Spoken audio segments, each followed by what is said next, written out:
المعصومين المنتجبين المنتخبين المظلومين واللعنة الدائمة على أعدائهم ملعونين من يوم عداوتهم إلى قيام يوم الدين وبعد يوم الدين. أما بعد فقال سبحانه وتعالى في كتابه المجيد: بسم الله الرحمن الرحيم.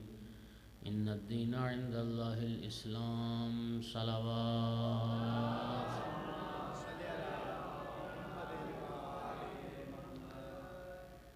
مومنین کرام، خالق بشر نے اپنے بندوں کی دنیا اور آخرت کی صلاح و فلاح کے لیے ایک دین بنایا ہے جسے اسلام کہتے ہیں۔ اللہ تعالیٰ یہ چاہتا ہے میرے بندے دین اسلام کے مطابق زندگی گزاریں تاکہ دنیا بھی کامیاب ہو جائے، آخرت بھی کامیاب ہو جائے۔ اور مومنین، پھر اللہ پاک نے قرآن مجید میں دوسرے مقام پہ فرمایا: وَمَن يَبْتَغِ غَيْرَ الْإِسْلَامِ دِينًا فَلَن يُقْبَلَ مِنْهُ وَهُوَ فِي الْآخِرَةِ مِنَ الْخَاسِرِينَ۔ اسلام کے علاوہ کوئی اگر کسی اور دین کو اختیار کرے گا تو وہ دین اس سے ہرگز قبول نہیں کیا جائے گا، اور قیامت کے دن وہ بندہ خسارہ اٹھائے گا، نقصان میں ہوگا جو اسلام کے علاوہ کوئی اور دین اختیار کرے گا۔ دین اللہ نے ہمارے عمل کرنے کے لیے بنایا ہے، لیکن عمل کا مرحلہ بعد میں ہوتا ہے، علم کا مرحلہ پہلے ہوتا ہے۔ علم ہوگا تو عمل ہوگا، علم نہیں ہوگا تو عمل کہاں سے ہوگا؟ دو باتوں میں فرق کرنا بہت ضروری ہے۔ ایک ہوتا ہے دیندار ہونا، ایک ہوتا ہے دین شناس ہونا۔ دیندار ہونا اور بات ہے، دین شناس ہونا اور بات ہے۔ آج ایک غیر مسلم کو، کسی ہندو کو، کافر کو آپ کلمہ پڑھا کے مسلمان کر لیتے ہیں۔ جب وہ کلمہ پڑھ لے گا تو دین اسلام میں داخل ہو جائے گا، اور ہمارے معاشرے میں نو مسلم کو دیندار کہتے ہیں کہ فلانا دیندار ہو گیا ہے۔ شرفا، میرا آپ سے سوال ہے، جو کافر آج کلمہ پڑھ کے اسلام میں داخل ہوا، کیا کلمہ پڑھ لینے سے وہ اصول دین، فروع دین، اخلاقیات، ان چیزوں کا عالم بھی بن گیا؟ نہیں، اس لیے کہ کلمہ صرف کفر اور شرک کی نجاست کو دور کرتا ہے، کلمہ جہالت کو دور نہیں کرتا ہے۔ کلمہ پڑھنے سے جہالت دور ہونا ہوتی تو کوئی کلمہ کو جاہل نہ ہوتا۔ سامعین گرامی، اگر دنیا میں کوئی علم و ہنر سیکھے بغیر نہیں آتا تو دین بھی سیکھے بغیر۔ اور جب ہم بات دین کی کرتے ہیں تو بنیادی طور پر تین چیزوں کے مجموعے کا نام دین ہے۔ ایک اصول دین جنہیں ہم عقیدہ کہتے ہیں، دوسری چیز فروع دین جنہیں ہم احکام شریعت کہتے ہیں، تیسری چیز اخلاقیات جن میں پیغمبر اور آل پیغمبر علیہ السلام کی سیرت بھی آتی ہے۔ سامعین گرامی، اب ہر بندہ ذرا اپنے دامن میں جھانکے کہ ہم نے دین سیکھنے کے لیے کتنا وقت نکالا ہے۔ نبی کریم صلی اللہ علیہ وآلہ وسلم ارشاد فرماتے ہیں، صلوات پڑھو سارے بلند آواز۔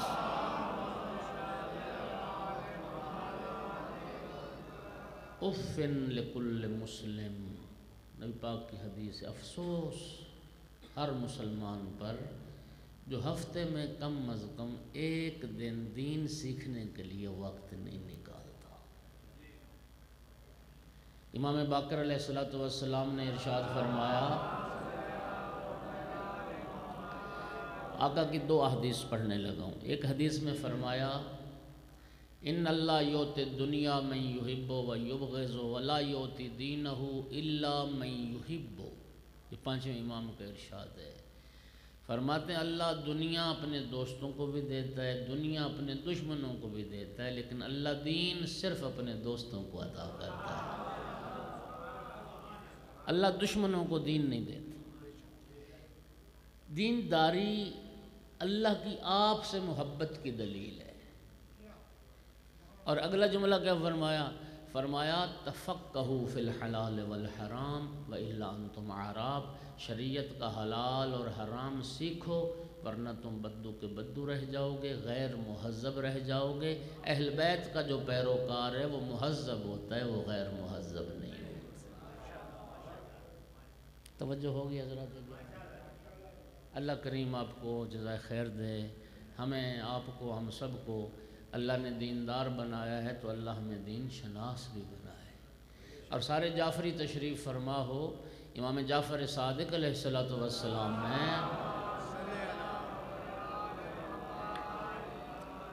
فرمایا کہ انی لوددت لو ان السیاط علی رؤوس اصحابی لیتفقہوا فی الدین، فرمایا میں پسند کرتا ہوں، چھٹے امام فرمانے میرے ماننے والوں کے سروں پہ کوڑے مارے جائیں تاکہ وہ دین سیکھیں، تاکہ وہ دین شناس بنیں۔ مومنین، ہماری دو ذمہ داریاں ہیں، دین سیکھنا بھی ہماری ذمہ داری ہے، دین پر عمل کرنا بھی ہماری ذمہ داری ہے۔ اللہ تعالی ہمیں ان ذمہ داریوں سے عہدہ برا ہونے کی توفیق عطا فرمائے۔ ایک صلوات پڑھ دیجئے۔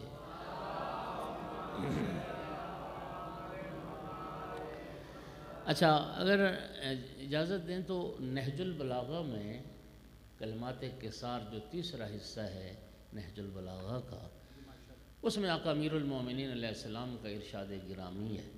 جناب جابر ابن عبداللہ انصاری کو خطاب کر کے فرمایا، یا جابر قوام الدین والدنیا باربعہ، اے جابر 4 بندوں کی وجہ سے دین اور دنیا قائم ہے۔ 2 بندوں کی وجہ سے دین قائم ہے، 2 بندوں کی وجہ سے دنیا قائم ہے۔ جن افراد کی وجہ سے دین قائم ہے وہ کون ہیں؟ مولا امیر فرما رہے ہیں بعالم مستعمل علما، یہ فرمان نہج البلاغہ میں لکھا ہوا ہے۔ مولا علی فرماتے ہیں پہلا بندہ جس کی وجہ سے دین قائم ہے، فرمایا اس عالم کی وجہ سے دین قائم ہے جو اپنے علم پر عمل کرتا ہے، جو عالم باعمل ہے، عالم باعمل کی وجہ سے دین قائم ہے۔ اور دوسرا بندہ، آپ حیران ہو جائیں گے، فرمایا بجاہل لا یستنکف ان یتعلمہ، اس جاہل کی وجہ سے بھی دین قائم ہے جو دین سیکھنے میں شرم نہیں کرتا، مسائل پوچھنے میں شرم نہیں کرتا۔ ظاہر ہے عالم اپنے علم پر عمل کرتا جائے گا اور جاہل پوچھ کر عمل کرتا جائے گا تو دین قائم ہوتا جائے گا۔ اسی نہج البلاغہ میں ایک مقام پر اور جناب امیر کا ارشاد ہے، مولا علی فرماتے ہیں اللہ نے ایک وعدہ لیا ہے عالم سے اور ایک ذمہ داری ہے جاہل کی۔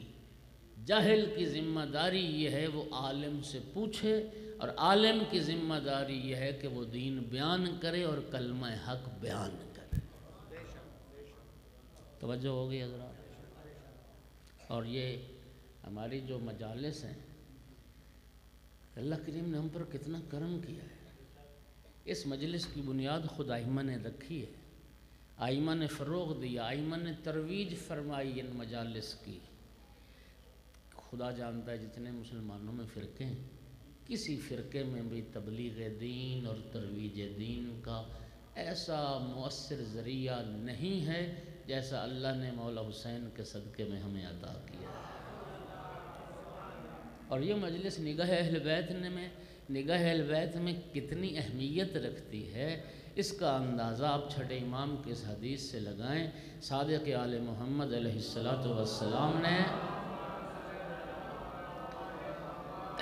ارشاد فرمایا کہ میں پسند کرتا ہوں ہر 15 قدم کے فاصلے پر ہمارے محب مل بیٹھیں اور ہمارا ذکر کریں۔ اللہ اکبر یا رسول اللہ۔ سادات غیر سادات سب مومنین پرانے عزادار بیٹھے ہو، نبی کریم صلی اللہ علیہ وآلہ وسلم نے اپنی ایک حدیث میں فرمایا کہ مجلس میں آنے کی نیت، غرض، ارادہ کیا ہونا چاہیے، میں مجلس میں کیوں جا رہا ہوں۔ سرکار فرماتے ہیں من خرج من بیتہ لیطلب بابا من العلم فہو سالک علی سبیل الجنہ۔ رسول اللہ نے فرمایا جو گھر سے نکلا اس نیت اور ارادے کے ساتھ کہ کہ چلو آج گوجرا میں 414 میں ذکر پاک ہے، مجلس ہو رہی ہے، چلتے ہیں، صاحبان علم آ رہے ہیں تو کوئی ایک بات علم کی سیکھ کے آتے ہیں۔ رسول اللہ فرماتے ہیں جو اس نیت سے مجلس میں آتا ہے پھر وہ گوجرا کی سڑکوں پر نہیں چل رہا ہوتا، وہ جنت کے راستے پر چل رہا ہے۔ علم کی راہ جنت کی راہ ہے، علم کا راستہ جنت کا راستہ ہے۔ اور امام نے کیا فرمایا، چھٹے امام نے، نحن العلماء وشیعتنا متعلمون۔ آقا فرماتے ہیں عالم ہم ہیں اور ہمارے جو شیعہ ہیں وہ طالب علم ہیں۔ عالم ہم ہیں، ہمارے شیعہ متعلم ہیں، طالب علم ہیں۔ ہمیں طالب علم رہنا چاہیے اور ہمیشہ علم کی جستجو میں رہنا چاہیے، علم کی تلاش میں رہنا چاہیے۔ صلوات پڑھ دو محمد والے محمد کی ذات میں۔ سامعین گرامی، اللہ نے جس دین کو پسند فرمایا وہ اسلام ہے۔ رسول اللہ صلی اللہ علیہ وآلہ وسلم نے جزیرۃ العرب میں صفر سے دین کا کام شروع کیا۔ 23 سال لگے رسول اللہ کو، اور 23 سالوں میں پیغمبر نے دین اسلام کو نقطہ معراج تک پہنچا دیا۔ صفر سے لے کر دین اسلام کو معراج تک پہنچانے میں، اور پھر معراج سے لے کر قیامت تک کے لیے دین اسلام کو محفوظ بنانے میں، جہاں بہت ساری ہستیوں کا کردار ہے، وہاں پر اہم ترین کردار 6 شخصیات کا ہے۔ دیکھیے، میں آغاز اسلام کی بات کر رہا ہوں، ورنہ اللہ کے دین کے مددگار ہر زمانے میں رہے اور ہر زمانے میں رہیں گے۔ میں جناب محمد ابن مسلم ثقفی، یہ امامین صادقین علیہم السلام کے جلیل المرتبت صحابی ہیں، اور ان کا مقام اتنا بلند ہے کہ کوفہ سے ایک شخص مدینے آتا ہے، چھٹے امام کی خدمت میں آ کے مسائل پوچھتا ہے۔ امام صادق علیہ السلام نے فرمایا کہ آئندہ جب تمہیں کوئی مسئلہ پیش آئے تو محمد ابن مسلم ثقفی سے پوچھ لینا، اور فرمایا محمد ابن مسلم کے جواب کو میرا جواب سمجھنا۔ اتنا موثق، قابل وثوق اور قابل اعتماد شاگرد ہے۔ 2 اماموں کی شاگردی کا شرف حاصل رہا، اور جو احادیث امامین صادقین سے ہم تک پہنچی ہیں ان میں بہت ساری احادیث کے راوی محمد ابن مسلم ثقفی ہیں۔ 5ویں امام نے اس محمد ابن مسلم کو ایک دعا تعلیم فرمایا یہ دعا مانگا کر، اللہم اجعلنی ممن تنتصر بہ لدینک ولا تستبدل بغیری، میرا اللہ مجھے اپنے دین کے مددگاروں میں سے بنا، میرا اللہ مجھے اپنے دین کے ناصروں میں سے بنا، اور مجھے نصرت دین کے شرف سے محروم کر کے کسی اور کو میری جگہ منتخب نہ کرنا۔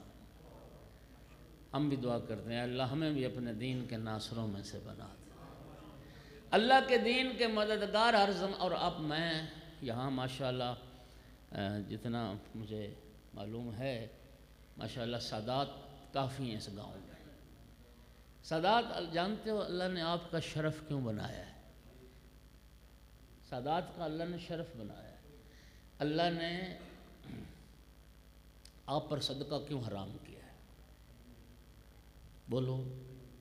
صدقہ کو روایات میں ہاتھوں کی میل قرار دیا گیا ہے۔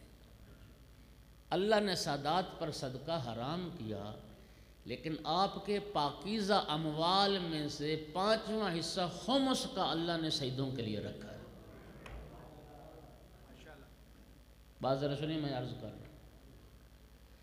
اللہ نے یہ جو شرف بنایا، اور رسول اللہ نے بھی فرمایا، نبی پاک کی حدیث ہے قیامت کے دن ہر نسب ختم ہو جائے گا سوائے میرے نسب کا۔ یعنی قیامت کے دن، اس حدیث کا معنی یہ بنتا ہے، قیامت کے دن نہ کوئی چودھری، نہ چٹھا، نہ چیمہ، نہ خان، نہ پٹھان، نہ ملک، نہ عوان، کچھ بھی نہیں ہوگا۔ جو دنیا میں نسل رسول میں سے سید ہے وہ قیامت کے دن بھی نسل رسول سادات میں سے اٹھے گا، سید کا نسب باقی رہے گا۔ آقا فرماتے ہیں میرے نسب کے علاوہ کوئی نسب اور دنیا میں قیامت کے دن باقی نہیں ہوگا، یہ شرف ہے۔ اور نبی کریم نے ارشاد فرمایا اکرموا اولادی، میری اولاد کی عزت کرو۔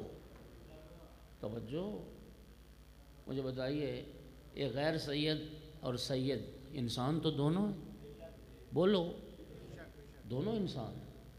انسانی اعتبار سے، خلقت کے اعتبار سے آپ میں کوئی اور امتیاز نہیں ہے۔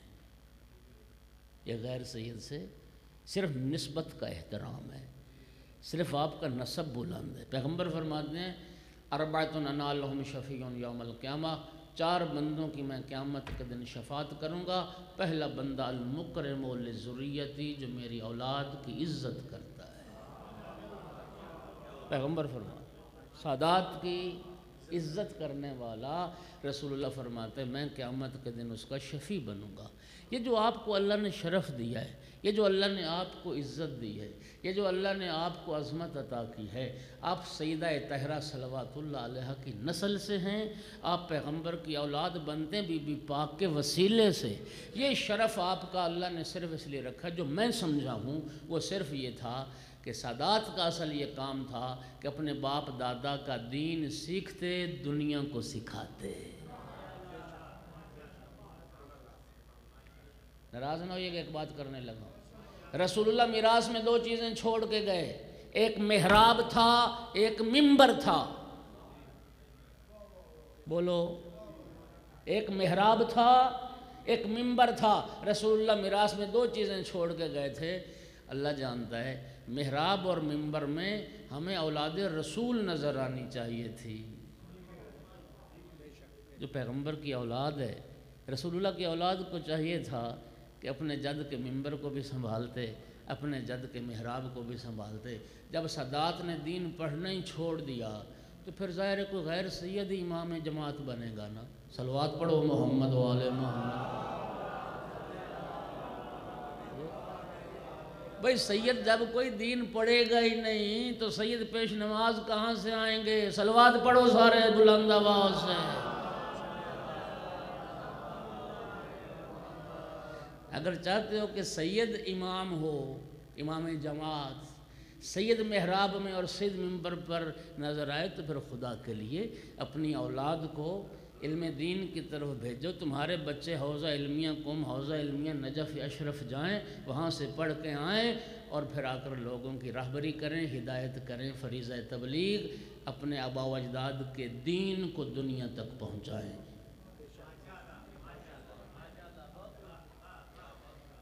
میں عرض کر رہا تھا کہ اللہ کے دین کے ناصر مددگار ہر زمانے میں رہے۔ میں بیٹے کو نا عالم دین بنانا پسند نہیں کرتا، غیر سید کے پیچھے نماز پڑھنا بھی پسند نہیں کرتا، تو پھر کیا بنے گا؟ صلوات تو پڑھو سارے حضرات۔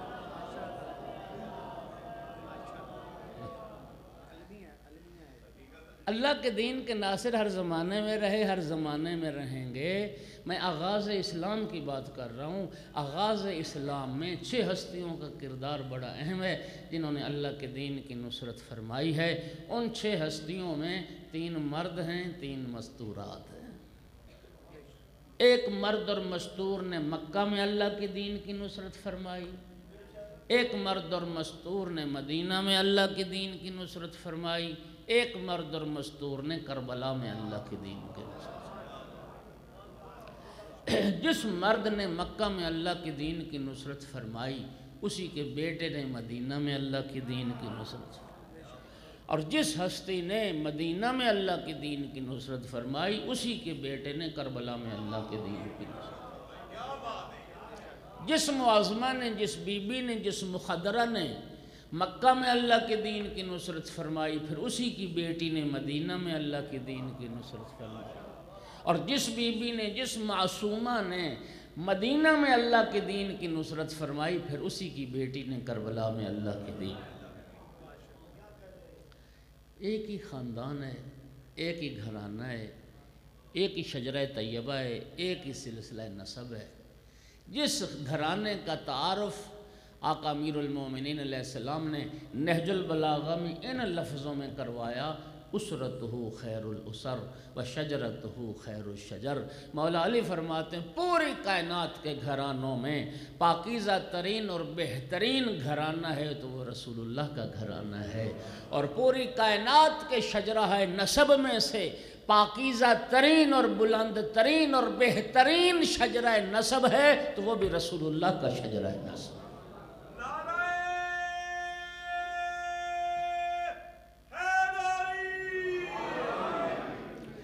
ایک ہی خاندان ہے، ایک ہی گھرانہ ہے، دین پہنچایا بھی اسی گھرانے نے، دین پھیلایا بھی اسی گھرانے نے، دین بچایا بھی اسی گھرانے نے۔ 6 ہستیوں کا کردار بڑا اہم کردار، اور مومنین کرام ذرا توجہ فرمائیے، مرحوم کاشف الغطاء ایک نجف اشرف کے عالم دین گزرے ہیں، وہ فرماتے تھے کہ دنیا میں ایک بھی خاندان ایسا نہیں ہے جس میں مسلسل 3 نسلوں میں کمال چلا ہو،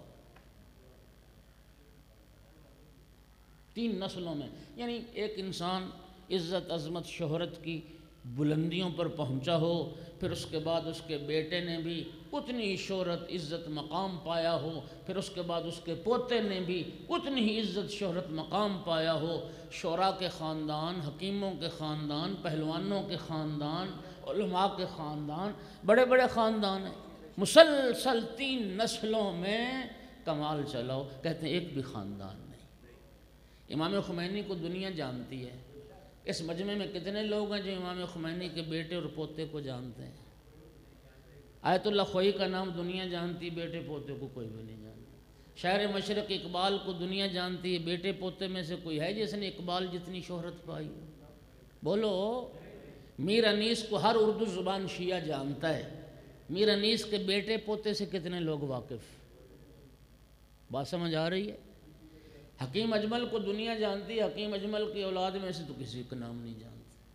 وہ فرماتے ہیں ایک بھی خاندان کائنات میں ایسا نہیں ہے جس گھرانے میں مسلسل 3 نسلوں میں کمال چلا ہو، کہتے ہیں واحد گھرانہ رسول اللہ کا گھرانہ ہے، مردوں میں دیکھو تو مسلسل 12 نسلوں میں کمال چلا،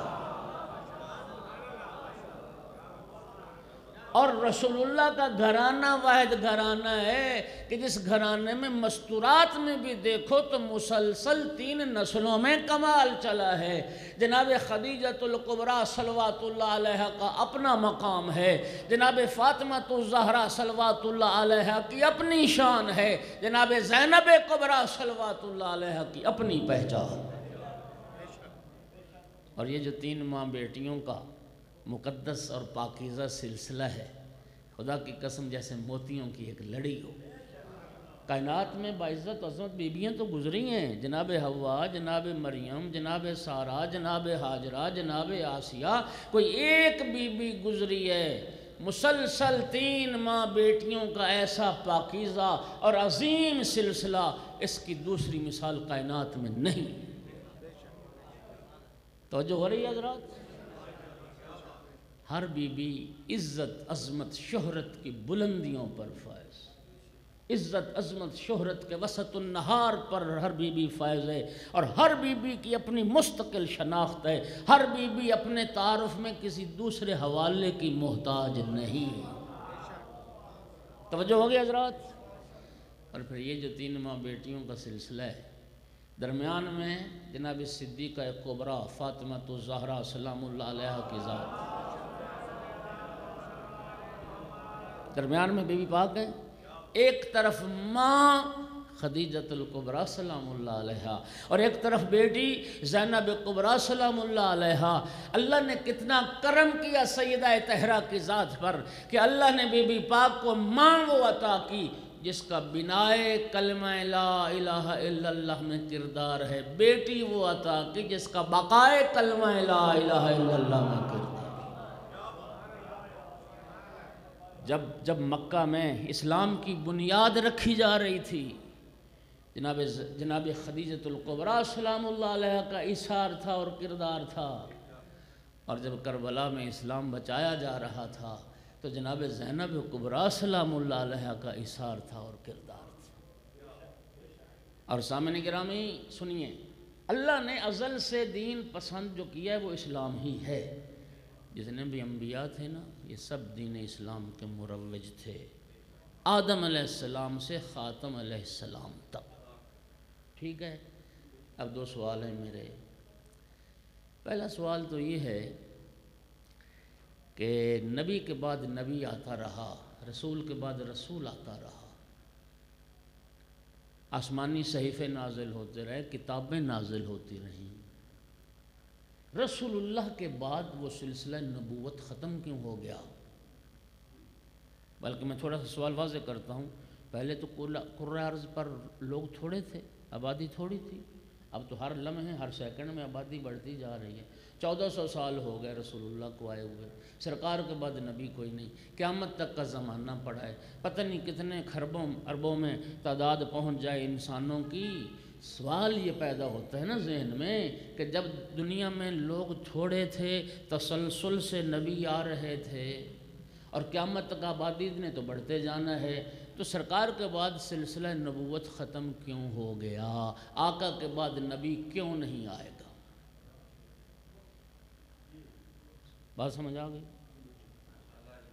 چونکہ سرکار کی منزل پر آ کے خاتم النبیین کی نص آئی نا، اور رسول اللہ نے فرمایا انا خاتم النبیین لا نبی بعدی، میں خاتم النبیین ہوں، میں سلسلہ انبیاء کا ختم کرنے والا ہوں، اور میرے بعد کوئی اور نبی آنے والا۔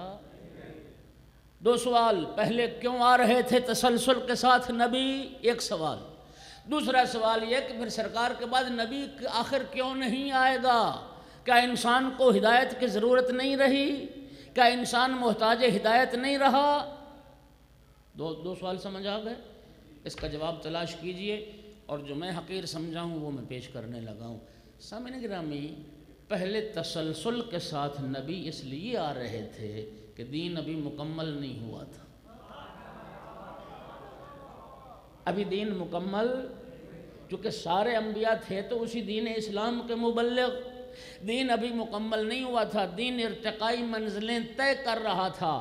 اور پھر رسول اللہ کی زندگی کے آخری سال میں 18 ذی الحج کو غدیر خم کے مقام پر جب اللہ کے حکم سے یا ایھا الرسول بلغ ما انزل الیک من ربک فإن لم تفعل وإن لم تفعل فما بلغت رسالتہ، جب یہ آیت آ گئی اور رسول اللہ نے اللہ کے حکم سے اپنے بھائی امیر المومنین کی ولایت کا اعلان فرمایا، بازو بلند کر کے دکھایا اور زبان سے فرمایا من کنت مولاہ فہذا علی مولا۔ اس اعلان ولایت کے بعد اللہ نے یہ آیت نازل کر دی الیوم اکملت لکم دینکم۔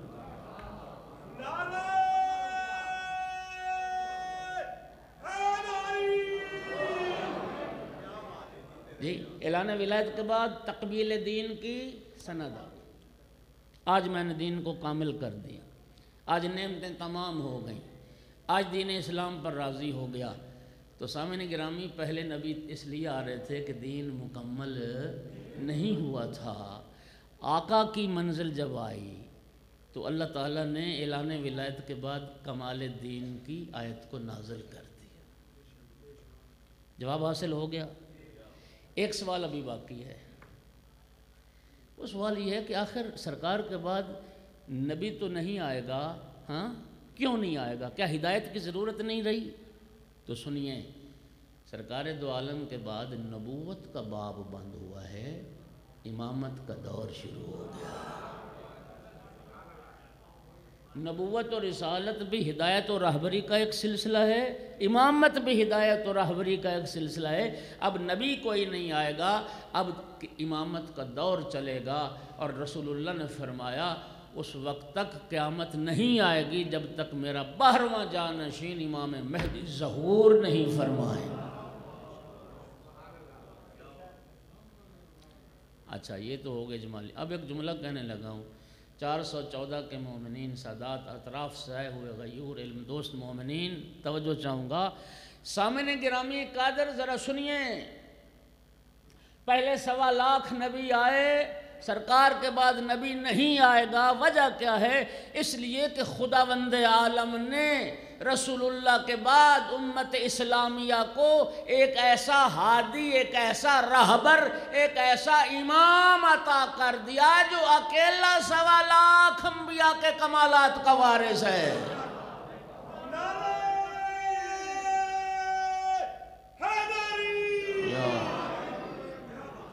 کیا شیعہ سنی کے مناقب کی کتابوں میں یہ حدیث پیغمبر نہیں ہے جو آپ نے ہزاروں بار سنی؟ رسول اللہ نے فرمایا من اراد منکم ان ینظر الی آدم فی علمہ و الی نوح فی حلمہ و الی ابراہیم فی خلتہ و الی موسیٰ فی ہیبتہ و الی عیسیٰ فی زہدہ و الی فی خلقی۔ رسول اللہ فرماتے ہیں جو آدم کا علم دیکھنا چاہے، نوح کا حلم، ابراہیم کی خلت، موسیٰ کی ہیبت، عیسیٰ کا زہد، میں محمد کا اخلاق، فَلْيَنْظُرْ إِلَى وَجْهِ عَلِيِّ بْنِ أَبِي طالب۔ آدم سے خاتم تک 1.25 لاکھ انبیاء کے کمالات کو کوئی یکجا دیکھنا چاہتا ہے تو میرے بھائی علی کو دیکھے۔ رسول اللہ نے فرمایا نا میرے بھائی علی کا چہرہ دیکھنا عبادت ہے۔ النظر الی وجہ علی عبادت ہے۔ سامعین گرامی یاد رکھیے، مولا امیر المومنین کی زیارت ایک مولا علی کی زیارت نہیں ہے، یہ 1.25 لاکھ انبیاء کی زیارت ہے۔ اور میں رسول اللہ کی اس حدیث کے پیش نظر یہ جملہ کہنے میں حق بجانب ہوں کہ اگر انبیاء کو عالم کثرت میں دیکھنا چاہو تو 1.25 لاکھ نبی نظر آئیں گے، لیکن انبیاء کو عالم وحدت میں دیکھنا چاہو تو ایک علی نظر آئے، ایک علی نظر آئے۔ اور پھر اللہ نے رسول اللہ کے بعد رسول جیسے ایک نہیں 12 رہبر ہادی امام عطا کرتے ہیں۔ اب امامت کا دور چلے گا۔ اللہ آپ کو جزائے خیر دے، آپ نے محبت سے سنا۔ غدیر میں آ کر توجہ کیجیے گا، غدیر میں آ کر دین مکمل ہوا، محفوظ نہیں۔ غدیر میں آ کر دین مکمل ہوا، محفوظ نہیں۔ دین محفوظ ہوا کربلا میں آ کر، اور کربلا میں آ کر دین کے ہو گئے 2 حصے، ایک دین کا ماضی، ایک دین کا مستقبل۔ آدم علیہ السلام سے سرکار تک اور اعلان ولایت سے لے کر امام حسین علیہ السلام کے آخری سجدے تک یہ سارا دین کا ماضی ہے، اور کربلا میں امام حسین علیہ السلام کے آخری سجدے سے لے کے آفتاب قیامت کے طلوع ہونے تک یہ سارا دین کا مستقبل ہے۔ قدردانوں جملہ کہنے لگا ہوں، کربلا میں دین کے ماضی کو مولا حسین بچا گئے، دین کے مستقبل کو علی کی بیٹی زینب کبریٰ بچا۔ 15 رجب گزری، ابھی آقا زادی کی شہادت اور وفات کی تاریخ ہے۔ جس گھرانے میں میری آقا زادی زینب صلوات اللہ علیہ نے آنکھ کھولی، اس گھرانے میں 5 تن پاک پہلے سے موجود تھے، 5 تن پاک پہلے سے موجود تھے۔ یہ شرف اللہ نے کائنات میں اس آقا زادی کو عطا کیا کہ 5 معصومین کی آغوش تربیت جس بی بی کو نصیب ہوئی ہے، 5 معصومین نے جس بی بی کو پالا، اور میری آقا زادی کا ہر رشتہ سردار ہے، سردار۔ نانا سید الانبیاء، بابا سید الاوصیاء، ماں سیدۃ النساء، بھائی سیدہ شباب اہل الجنہ۔ نانا انبیاء کا سردار، بابا اوصیاء کا سردار، ماں جنت کی اور کائنات کی عورتوں کی سردار، اور بھائی جوانان جنت کے سردار، اور خود بی بی سیدۃ الصابرات، کائنات میں صبر کرنے والی عورتوں کی سردار۔ اور 5 تن پاک میں سے ہر ہستی قرآن ناطق ہے، کوئی شک ہے اس میں؟ رسول اللہ قرآن ناطق، جناب امیر قرآن ناطق، جناب سیدہ قرآن ناطق، جناب حسنین کریمین علیہ الصلوۃ والسلام قرآن ناطق، پھر مجھے کہنے دیجئے جناب زینب کبریٰ صلوات اللہ علیہا وہ حدیث ہے جس کی پرورش قرآن کی آغوش میں ہوئی ہے، جس کی پرورش قرآن کی آغوش میں ہوئی۔ جب آقا زادی کی ولادت باسعادت ہوئی نا، رسول اللہ اس دن مدینہ سے باہر تھے، رسول اللہ تشریف لائے، آقا زادی کی ولادت کی خبر دی گئی۔ سرکار نے جناب بلال سے فرمایا بلال مسجد میں منادی کرو اور سارے لوگوں کو مسجد میں اکٹھا کرو۔ منادی ہو گئی، مسلمان صحابہ کرام سارے مسجد میں اکٹھے ہو گئے۔ رسول اللہ منبر پر جلوہ فروز ہوئے اور فرمایا یا علی گھر جاؤ نا، میری بیٹی کو اٹھا کے لاؤ۔ یہ ساری روایت ابھی تھوڑی سی پڑھوں گا، باقی بعد میں پڑھوں گا۔ بیٹی کو اٹھا کے لاؤ۔ جناب امیر المومنین گھر گئے، بیٹی کو اٹھا کے لائے، رسول اللہ کے ہاتھوں پہ دیا۔ پیغمبر نے دیکھ کے فرمایا ہاذہ زینب، اب یہ بچی اپنے باپ کی زینت ہے، یہ بچی اپنے باپ کی توجہ چاہ رہا ہوں۔ مومنین کرام، یہ عزت و عظمت کے نمونے رسول اللہ کے گھرانے میں نظر آئیں گے۔ اللہ نے اپنے محبوب کو ایسی باعزت و عظمت بیٹی عطا فرمائی کہ رسول اللہ فرماتے تھے فاطمہ تو ام ابیہا، فاطمہ اپنے باپ کی بھی ماں ہے۔ اور اللہ نے مولا علی علیہ السلام کو ایسی باعزت و عظمت بیٹی عطا فرمائی، رسول اللہ دیکھ کے فرما رہے ہیں یا زین و ابیہا، یہ بچی اپنے باپ علی کی زینت ہے۔ جناب فاطمہ الزہرا سلام اللہ علیہا محمد الرسول اللہ جیسے باپ کی ماں ہیں، اور جناب زینب کبریٰ سلام اللہ علیہا علی ولی اللہ جیسے باپ کی زینت۔ کس مولا علی کی زینت ہیں؟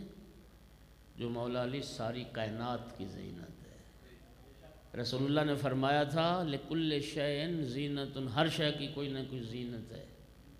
کسی نے پوچھا یا رسول اللہ زمین کی زینت کیا ہے؟ فرمایا الرجال، زینت الارض الرجال، مرد زمین کی زینت ہیں۔ یا رسول اللہ پھر مردوں کی زینت کیا ہے؟ فرمایا زینت الرجال علی بن ابی طالب، مردوں کی زینت علی ابن ابی طالب۔ 13 رجب ابھی گزری، اگر اجازت دیں تو صرف 1 منٹ میں ہم تاریخ کا سرسری جائزہ لیتے ہیں۔ توجہ ہوگی حضرات؟ سامعین گرامی، کعبہ کی زینت مولا علی، آغوش رسول کی زینت مولا علی، بستر رسول کی زینت مولا علی، دعوت ذوالعشیرہ کی زینت مولا علی، شب ہجرت کی زینت مولا علی، محراب کی زینت مولا علی، منبر کی زینت مولا علی، ذوالفقار کی زینت مولا علی، معراج کی زینت مولا علی، بدر کی زینت مولا علی، احد کی زینت مولا علی، خیبر کی زینت مولا علی، خندق کی زینت مولا علی، قرآن کی زینت مولا علی، حدیث کی زینت مولا علی، مولا علی سارے اسلام کی زینت، اور جو علی سارے اسلام کی زینت، اس علی کی زینت کا نام ہے زینب کبریٰ صلوات۔ بیٹی کو دیکھ کے فرمایا رسول اللہ نے یہ بیٹی تو اپنے باپ کی بھی زینت ہے۔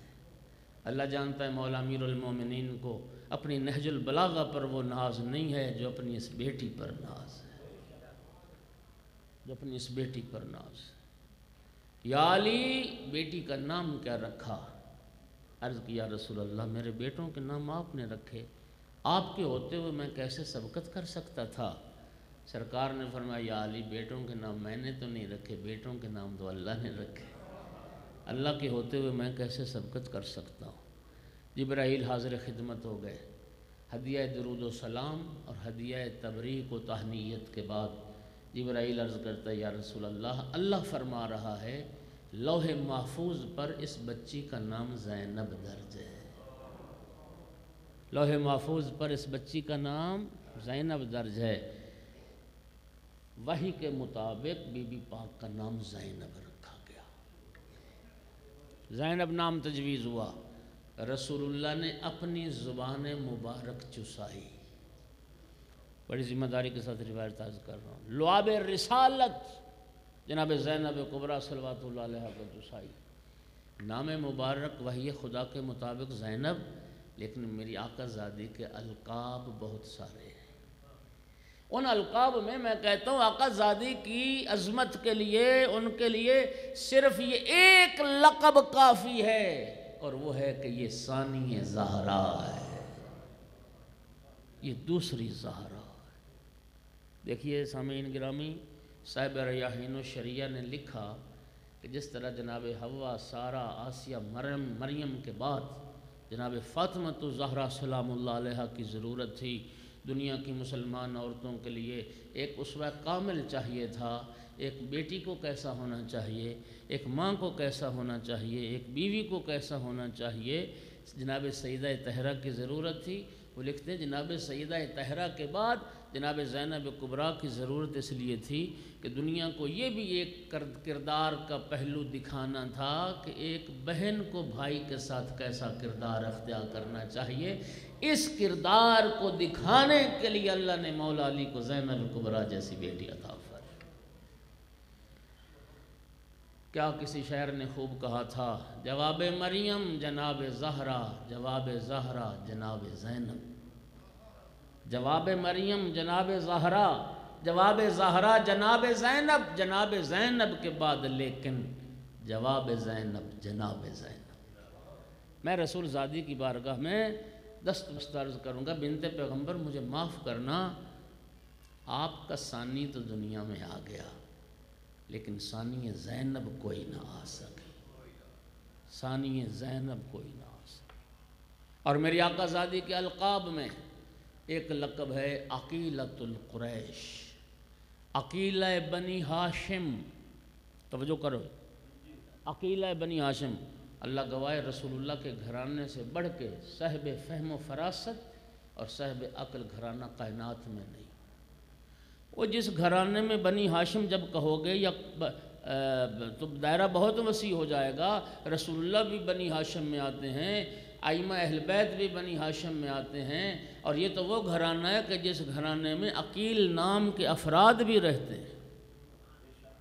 توجہ، اتنے صاحب عقل و فہم گھرانے میں عقیلہ بنی ہاشم کا لقب پایا میری آقا زادی زینب کبریٰ سلام اللہ علیہا نے، اور اتنے حسین و جمیل گھرانے میں قمر بنی ہاشم کا لقب پایا ام البنین کے بیٹے عباس علمدار علیہ السلام۔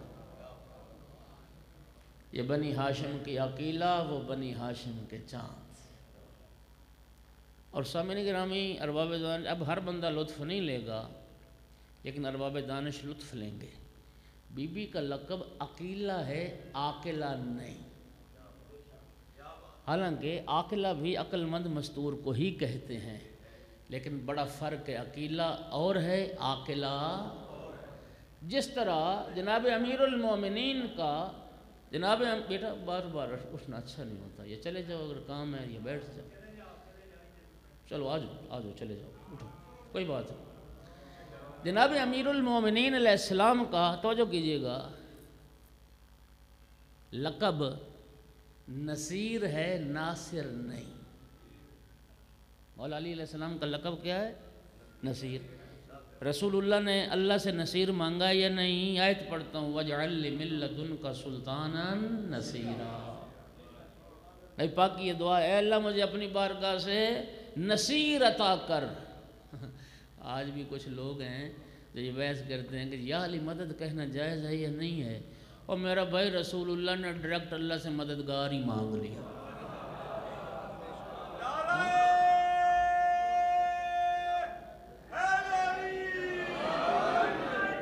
اللہ نے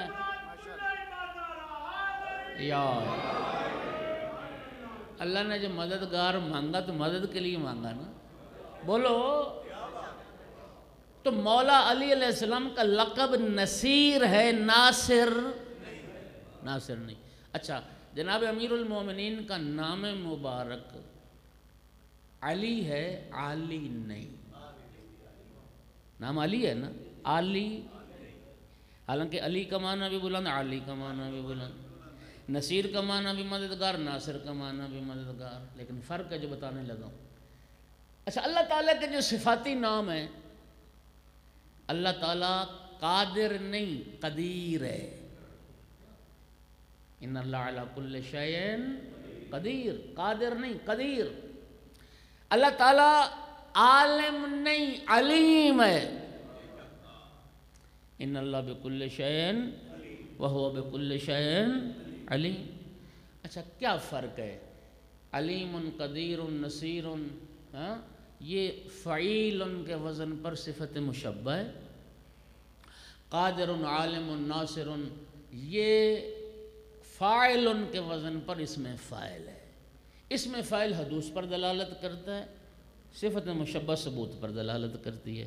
اب یہ علم صرف کی بات ہے، یہ ظاہر اس سے آپ کو شاید سمجھ بھی نہیں آئی ہوگی یا جو بھی بہرحال، لیکن جب میں ان دو چیزوں کا معنی کا فرق واضح کروں گا بچے بھی سمجھیں گے۔ دیکھیے قادر اور قدیر میں کیا فرق؟ بچہ جب پیدا ہوتا ہے قادر ہوتا ہے؟ نہیں ہوتا نا، قادر کمزور ہوتا ہے۔ جوانی میں آ کے قدرت آتی ہے، پھر بڑھاپے میں جب پہنچتا ہے نا پھر عصا کے بغیر چل بھی نہیں سکتا، پھر وہ قدرت طاقت ختم ہو جاتی، پھر کمزوری آ جاتی۔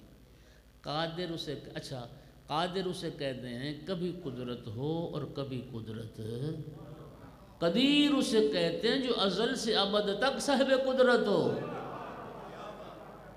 عالم بھی اسی طرح، بچہ پیدا ہوا جاہل تھا، پھر علم حاصل کیا، پھر عالم بن گیا، ڈاکٹر بن گیا، بڑھاپے میں پھر جناب پہنچا، یادداشت ختم ہو گئی، کہتے ہیں اب باتیں مجھے یاد نہیں رہتی، پھر علم رخصت ہو گیا۔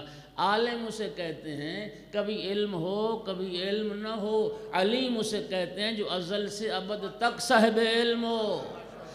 ناصر اسے کہتے ہیں کبھی مدد کرے کبھی نہ کرے، ناصر اسے کہتے ہیں کبھی مدد کرے کبھی نہ کرے۔ نصیر اسے کہتے ہیں جو ہر حال میں مددگار ہو۔ عالی اسے کہتے ہیں کبھی بلند ہو کبھی پست ہو، علی اسے کہتے ہیں جو ہر حال میں بلند ہو۔ عاقلہ اسے کہتے ہیں کبھی عقل ہو کبھی عقل نہ ہو، لیکن عقیلہ اس بی بی کو کہا جائے گا کہ کربلا میں مصائب کی معراج پر بھی وقت کا امام جس بی بی سے مشورہ طلب کر۔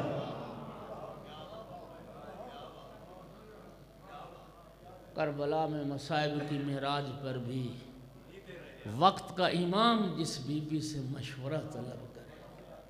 یہ عظمت عقیلۃ القریش کی، ذمہ دار ہوں اپنے لفظوں کا۔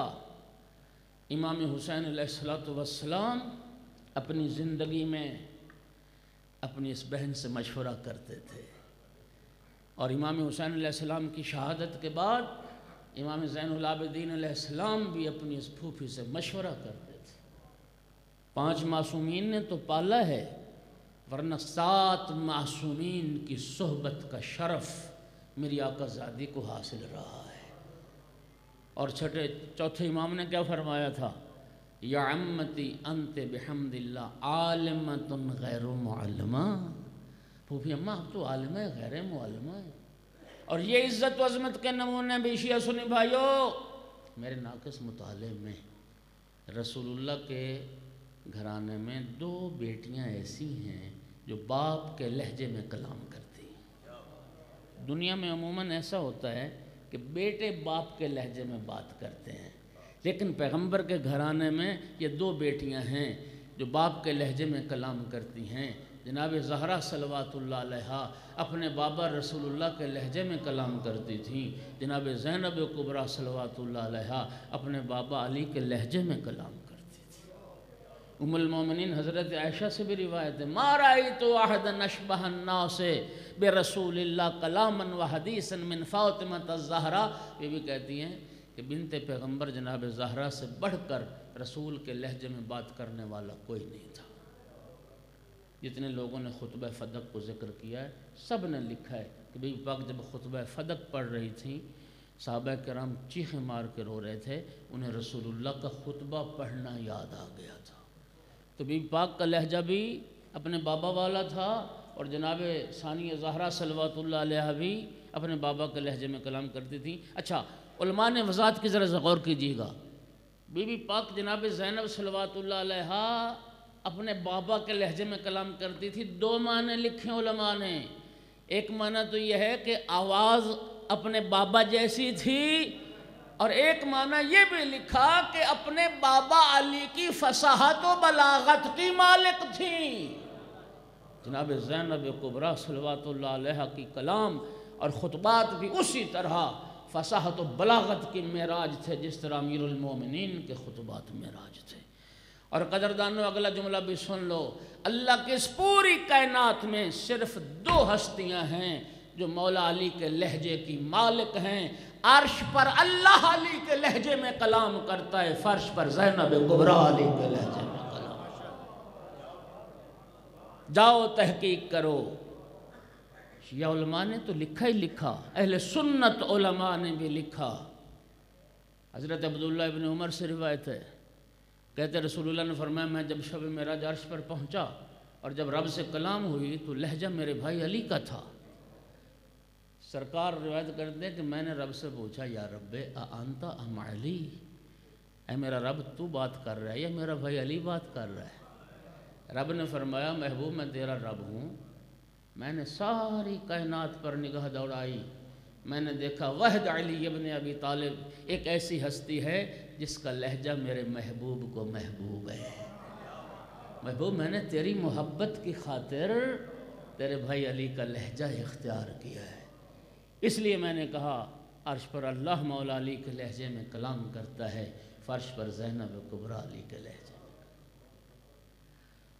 وقت میرا تمام ہو گیا۔ یہ عزت و عظمت کے نمونے بھی صرف رسول اللہ کے گھرانے میں نظر آئیں گے۔ اللہ نے رسول اللہ کو ایسی باعزت و عظمت بیٹی عطا فرمائی۔ ام المومنین عائشہ سے روایت ہے، امام بخاری اور امام مسلم نے اپنی صحیح میں لکھا کلما جاءت فاطمۃ علی ابیہا قام الیہا رسول اللہ۔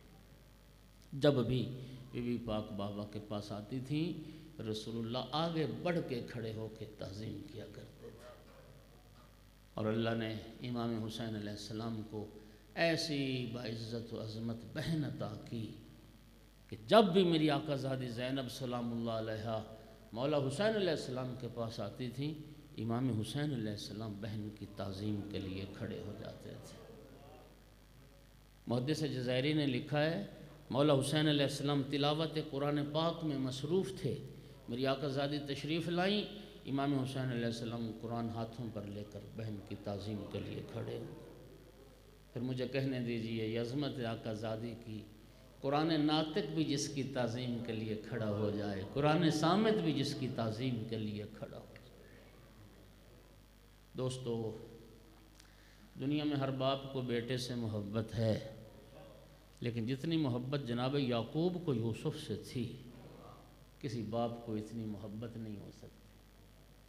دنیا میں ہر بیٹی کو باپ سے محبت ہے، لیکن جتنی محبت جناب فاطمہ الزہرا صلوات اللہ علیہا کو اپنے بابا رسول اللہ سے تھی اتنی محبت کائنات میں کسی بیٹی کو باپ سے نہیں، اور کائنات میں ہر بہن کو بھائی سے محبت ہے۔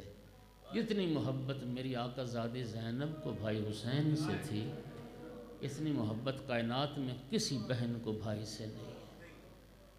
عزادارو محدث جزائری لکھتے ہیں، عالم بھائی آ جائیں، میں نے ابھی مسابی شروع کیا، آ جائیں، لکھتے ہیں کہ جب بھی نماز کا وقت ہوتا تھا نا، جب بھی نماز کا وقت ہوتا تھا میری آقا زادی مصلی عبادت پر بعد میں تشریف لاتی تھی، پہلے آ کے بھائی حسین کے چہرے کی زیارت کرتے تھے، پہلے آ کے بھائی حسین کے چہرے کی زیارت کرتے تھے، قائب مقصود کی زیارت کرتے تھے۔ یہی وجہ تھی جب آقا امیر المومنین نے اپنی لخت جگر کا عقد پڑھا تھا نا جناب عبداللہ ابن جعفر طیار کے ساتھ، اس نکاح میں مولا علی نے 2 شرطیں رکھی تھی۔ پہلی شرط یہ تھی عبداللہ میری بیٹی زینب کو ہر روز بھائی حسین سے ملنے کی اجازت ہو، میری بیٹی زینب کو ہر روز بھائی حسین سے ملنے کی اجازت ہوگی۔ اور دوسری شرط یہ رکھی تھی عبداللہ جب میرا بیٹا حسین سفر پر جائے گا میری زینب بھی ساتھ جائے گی، میری زینب کو تو روکنے کا حق نہیں رکھتا۔ اسی مہینے کی 28 تاریخ تھی جس تاریخ کو بہن بھائی نے اکٹھا سفر شروع کیا ہے۔ اللہ کے دین کی حفاظت کے لیے، نانا کی شریعت کو بچانے کے لیے 28 رجب کو بہن بھائی نے اکٹھا سفر شروع کیا۔ عصر عاشور کربلا میں پہنچ کر بھائی کا سفر ختم ہو گیا، لیکن بہن کا سفر جاری رہا۔ عزادارو، دن چڑھا 11 محرم کا، عمر ابن سعد ملعون کچھ رسیاں لے کے آیا اور آ کے کہتا تھا حسین کے اہل بیت تم ہمارے قیدی ہو، تمہارے ہاتھوں میں رسن پہنائے جائیں گے۔ میری آقا زادی نے فرمایا سود اللہ وجہک یا ابن سعد، او ابن سعد اللہ تیرے چہرے کو سیاہ کرے، نحنو ودائع رسول اللہ، ہم تو پیغمبر کی امانتیں ہیں، ہم تو رسول کی امانتیں ہیں، کیا تم ہمیں سوار کراؤ گے؟ ہم خود سوار ہو جائیں گے۔ خدا جانے کیسے رسول زادیوں کو ہاتھوں میں رسن پہنائے گئے اور کیسے بیویوں بچوں کو سوار کرایا گیا۔ بے پالان اونٹ لائے گئے۔ عزادارو، نبی زادیوں کی سواری کے لیے بے پالان اونٹ لائے گئے۔ میرے لیے جملہ پڑھ لینا آسان ہے، تیرے لیے سن لینا آسان ہے، اس لیے کہ نہ میری بہن بیٹی کبھی بے پالان اونٹ پہ سوار ہوئی ہے، نہ تیری بہن بیٹی کبھی بے پالان اونٹ پہ سوار ہوئی ہے۔ بدترین ہے اونٹ کی سواری جس پہ پالان و محمل نہ ہوں۔ ایک تاریخی حقیقت سنو گے، حضرت ابو ذر صحابی رسول تھے، حاکم شام نے بے پالان اونٹ پہ سوار کر کے حضرت ابو ذر کو شام سے مدینے بھیجا تھا۔ تاریخ کہتی جب ابو ذر مدینے پہنچے تھے رانوں سے گوشت غائب تھا، ابو ذر کی ٹانگوں سے خون بہہ رہا تھا۔ انسان تصور کرتا ہے تو دل تڑپتا ہے، کجا علی و بطول کی نفیس بیٹیاں اور کجا بے پالان اونٹوں کی سواریاں۔ میری آقا زادی نے، جناب فضہ نے سب بیویوں بچوں کو سوار کرنا شروع کیا۔ باری باری بیویاں سوار ہو گئیں، آخر میں رہ گئیں 2 بیویاں۔ جناب فضہ عرض کرتی آقا زادی آئیے میں آپ کو سوار کراتی ہوں۔ میری آقا زادی نے فرمایا اماں فضہ تمہیں میری ماں زہرا کے حق کا واسطہ، آج تو سوار نہ کر، آج میں تمہیں سوار کراتی ہوں۔ عزادر ہو گئی جناب فضہ بھی سوار، کربل کے بن میں تنہا رہ گئی علی کی بیٹی، ناظرت یمیناً و شمالا، کبھی دائیں دیکھتی تھی کبھی بائیں دیکھتی تھی۔ عزادارو، جب کوئی سوار کرانے والا نظر نہیں آیا، ایک مرتبہ فرات کا رخ کیا اور ایک جملہ فرمایا عباس اٹھ زینب کو سوار کرا، مدینے سے کربلا تک تو مجھے سوار کراتا رہا، آج کوئی مجھے سوار کرانے والا نہیں۔ یہ جملے سنیں تیرے بیمار امام نے، سید الساجدین آگے بڑھے، عرض کی پھوپھی اماں کون رہ گیا سوار کرانے والا؟ پھوپھی اماں کس کا انتظار کر رہی ہو؟ جو مدینے سے کربلا تک سوار کراتا رہا وہ فرات کے کنارے بازو کٹوا کے سو گیا۔ پھوپھی اماں میں گھٹنے زمین پر ٹیکتا ہوں، آپ میری پشت کا سہارا لے کے سوار ہو جائیں۔ بیمار کربلا نے گھٹنے زمین پر ٹیکے، میری آقا زادی بیمار بھتیجے کی پشت کا سہارا لے کے سوار ہو گئی۔ ظالموں نے اونٹوں کو اٹھایا۔ عزادارو، ایک خاکستری رنگ کا اونٹ تھا جو ہر اونٹ کے منہ کے ساتھ منہ لگا کے اپنی بولی میں کچھ کہتا تھا۔ جب یہ اونٹ بولتا تھا تو باقی اونٹ روتے تھے، باقی جانور گریہ کرتے تھے۔ میری آقا زادی نے جب یہ منظر دیکھا، سید سجاد سے پوچھا بیٹا تو امام وقت ہے، جانوروں کی بولی جانتا ہے، بیٹا مجھے بتا تو صحیح اونٹ آپس میں کیا باتیں کر رہے ہیں، اور مجھے بتا یہ اونٹ رو کیوں رہے ہیں؟ سید سجاد نے عرض کی پھوپھی اماں یہ جانور ایک دوسرے کو وصیت کر رہے، آرام سے چلنا، احتیاط سے چلنا، تمہاری پشت پر عام قیدی نہیں، یہ علی و بطول کی بیٹیاں، یہ محمد کی نواسیاں، انہیں نہیں پہچانا تو نانا کی امت نے نہیں پہچانا، آرام سے چلنا، علی کی بیٹیوں کو تکلیف نہ ہونے پائے۔ الا لعنت اللہ علی القوم الظالمین وسیعلم الذین ظلموا ای منقلبین قلبون ربنا تقبل منا انک انت السمیع